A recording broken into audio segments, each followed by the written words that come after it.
Hey there everybody, welcome back to the channel. Today we are going to dive into our 12 volt system on the coach and show you guys how we have it all set up.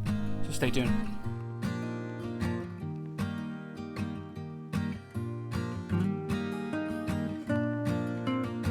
Most RVers know power is a precious resource on the road. So we're going to dive in today and talk a little bit about the structure of what most RVs are based around when it comes to boondocking and traveling, and that's going to be the 12 volt system with the batteries underneath us and the inverter and converter. So let's just dive in and let's start talking about some stuff. So what we did was we actually put the TV up here, and this is part of the Apple TV here, and we put all of our electronics right behind here. So this swivels out of the way, and as you can see, this is all set up nice and neat.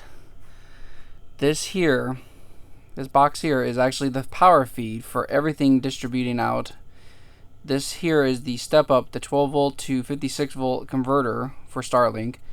This is the PoE injector that goes over to this device here that plugs directly into our 75 foot cable up here that goes up into the roof, which is sealed up, and then goes over to Dishy, which is towards the front of the coach. The other Cat5 is converted over, brought down, and brought into port 1. This one here is the main one that we're using. Port 2 is another cable that we fed down from the cable. We cut it a little short, so we'll be redoing some of that. But this one here is for our wind guard that's up in the front. That's our 360 degree air wind guard that's running our AT&T service. And then this here goes over to the switch. So basically everything's powered by 12 volts. This is powered by 12 volts. These two PCs down here, these are two individual ones. This one here is not powered up yet. We're still working on it. This one here will eventually go into Home Assist and work with all the electronics to tie it into HomeKit. This one here is the system controls. This one is running Windows 10 because of the Unify software for this access point. And then we have another one towards the front we'll show you. And then we have put another switch in here. This one here is going to run like for the PC. The two PCs, our NAS unit, the Apple TV, that's all going to run here. Just a small unmanaged switch just for traffic. This one here is actually a 12 volt to 48 volt switch. And this one here is where most of the power happens when it comes to our inside network. So that actually powers this access point here.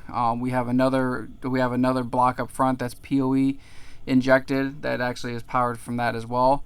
But yeah, that's pretty much the whole setup. We've tried to tie back some of the wires and stuff, but we picked into the power right off the panel here, which if you look here, this is our trace inverter that's down there, actually inverter slash converter, and it has the diesel start. It starts the generator, does all the stuff, tie it into our control panel for checking battery. You can see the battery's fully up right now, and all the other tanks and everything as far as where they're at. So right now pretty much everything's empty. And then plus we have the power monitoring. We can check some of the voltage as far as how it's going. We've pretty much narrowed down a whole bunch of stuff that we can to try to help fluctuate and help get it to a certain voltage rating. So right around 13.5, 13.6 is where it floats. Sometimes if it pulls a heavy load, it'll go down to about 12.8. So yeah, this is pretty much the whole setup, and we're gonna basically talk a little bit more about how we set this up, why we set it up. We got the 12 volts coming in here, which is the main feed. We got the ground up here, and then each one of these our labeler went dead, so we're gonna label each one of these so we know what they are. There's fuses behind here, so you got a fuse, and then what's the nice thing about these is once they pop, if you ever have a problem, you'll see them light up, but that's nothing on that one. Let's get one that's got something on it. So the nice thing about these is when the fuse pops and it breaks in the middle, it's going to light up red to show you that you have a problem. I like these fuse panels just because they're a little bit nicer, but you definitely want to invest into a nice fuse panel to be able to put different types of fuses. And depending on what type of electronics you're going to be running, you want to have anywhere between 10 to 20 amp fuses. I got a couple 25 and 30s in there just because Starlink I have on a 30 amp fuse. It does pull a little bit more power. but I think that's pretty much the major one. The PCs I have on 25 each. So yeah, this is pretty much the setup we have for our Starlink setup, and the reason, or actually our home network. So the reason we went with this system here, and we'll go back and talk about this other one here in a second. We went with this system here is we've seen a lot of good success with this, and I wanted something a little bit more robust. So this setup here is about 150, about 110 bucks. 110 bucks for the two devices, the PoE and the converter, and then another 50 bucks or so for the converter, or the step up for the 12 volt to 56 volt. And the reason we went with 56 volt instead of 48 volt is we have this 75-foot cable we did not want to cut into, and I know we can get shorter ones, but we decided to stick with this one. We're gonna probably eventually maybe modify it, but for right now we're just gonna use the 56 volt, push to the power, get it to where it needs to. It's been pretty rock solid. We haven't really had any issues, and as you can see, traffic is passing along through there. So the original way that we had this all set up is, as you can see, we have the Starlink router, and you can see the system up there is working, so it is on 12 volts. I know a lot of people are going to doubt that, as far as it doesn't work that way. There's no technology for it. It does work. So here's another step-up converter. We bought a couple just so we had a spare. This one is actually going to be going in the front, so we can power some. This is actually 48 volts here, but this one's going to be going up front for the injector that we got for the front. And then this injector here is actually what we originally had set up on that, and it wasn't working quite right. So we had originally bought a Starlink cable like this. It's an adapter, and what it does is it has Cat5 on one end, and then Dishy plugs into the other one right over here. And basically this would plug right into your Starlink router. You could basically plug in your Cat5 into your network, and then you could run your own equipment essentially. Now what we did was with the other one, which I gotta find this somewhere around here, we cut this end off because I really didn't want to damage the one cable, and we put a Cat5 end on it, and then we basically plugged it in, did the same setup that we did inside here, but essentially it was on this here, which is a $25 PoE injector, $25 cable, and then of course another $50 for this here. So you can see we're right around $100 here just alone. So we decided to upgrade and get something a little bit more robust, spend a little bit of money, because even though the system did work, I've seen a lot of problems when we were using this here where it kept dropping, and I wanted to make sure we had something a little bit more robust.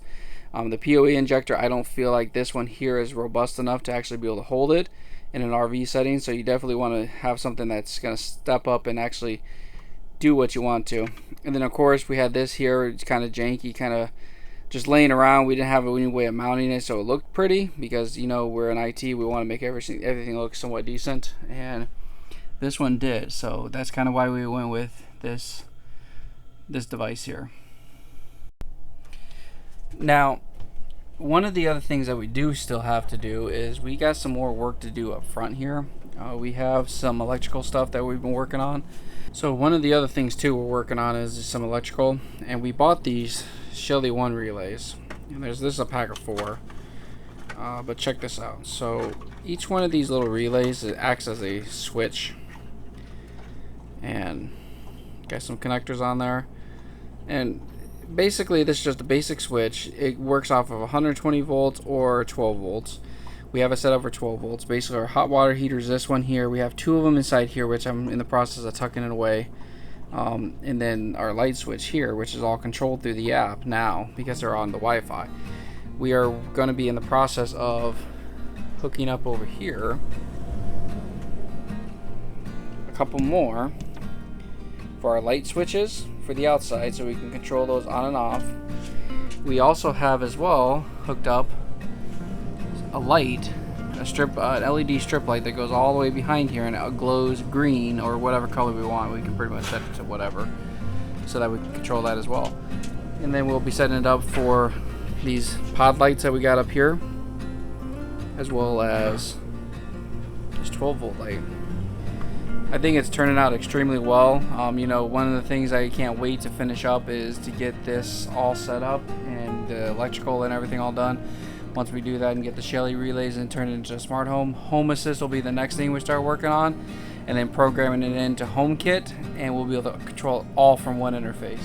And we'll be able to monitor temperatures and everything else. Like I said, with the Arlo, we have the Arlo temperature sensors up here. You can see it lit up blue. That detects motion. It also detects temperature, does flood, does all sorts of other things. So yeah, if you guys are liking the content, make sure you guys like, share, and subscribe. It definitely does help the channel. Let us know what you guys think. Are you guys full-time RVers? Are you guys weekend warriors? It doesn't matter to us. We want to hear about it from you guys. We want to know if these videos are helping you guys with your ventures as far as RV living or RV recreation. So see you guys on the next video. Peace.